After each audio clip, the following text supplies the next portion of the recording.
اکثر لوگ نماز کیوں نہیں پڑھتے؟ یہ جو بات بتانے لگا ہوں اس پر ذرا غور کیجیے گا۔ ایک دوست نے اپنی نماز شروع کرنے کی وجہ بیان کرتے ہوئے کہا کہ میں بہت آسانی سے نمازی بن گیا۔ پوچھا گیا کیسے، تو بتانے لگا کہ ایک دن میں کلاس میں بیٹھا ہوا تھا اور اسلامیات کا مضمون تھا۔ استاد آئے اور سوال کیا کہ آپ کے خیال میں لوگ نماز کیوں نہیں پڑھتے؟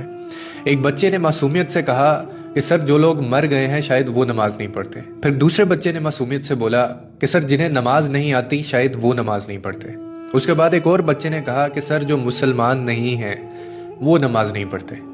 پھر ایک اور طالب علم اٹھا اور کہنے لگا کہ جو لوگ اللہ سے نہیں ڈرتے سر وہ نماز نہیں پڑھتے۔ وہ کہنے لگا میں یہ سب سن رہا تھا کہ اچانک میرے دل میں ایک سوال اٹھا اور میں نے خود سے کہا کہ میں تو زندہ بھی ہوں، مجھے نماز بھی آتی ہے اور میں مسلمان بھی ہوں اور میں اپنے رب سے ڈرتا بھی ہوں، پھر میں کیوں نماز نہیں پڑھتا؟ کہنے لگا میں خود ہی اپنے سامنے کھڑا ہو گیا کیونکہ میرے پاس کوئی جواب نہیں تھا اور مجھے خود سے گھن آ رہی تھی، اور پھر میں نے خود سے ایک سوال کیا کہ اگر قبر کی پہلی رات مجھ سے پوچھا گیا کہ تم تو زندہ بھی تھے، تمہیں نماز بھی آتی تھی، تم مسلمان بھی تھے، تم اللہ سے ڈرتے بھی تھے، تو پھر تم نماز کیوں نہیں پڑھتے تھے؟ اس کے بعد پھر میں کیا جواب دوں گا؟ اس نے مزید کہا کہ یہ وہ لمحہ تھا جس نے مجھے ہلا دیا کہ ہم اکثر سمجھتے ہیں کہ ہمارے پاس وقت ہے، ہم بعد میں شروع کر لیں گے، ہم بڑھاپے میں پڑھ لیں گے اور ابھی ہماری زندگی باقی ہے، مگر حقیقت یہ ہے کہ موت کسی وقت کا اعلان نہیں کرتی۔ اگر آپ نماز نہیں پڑھتے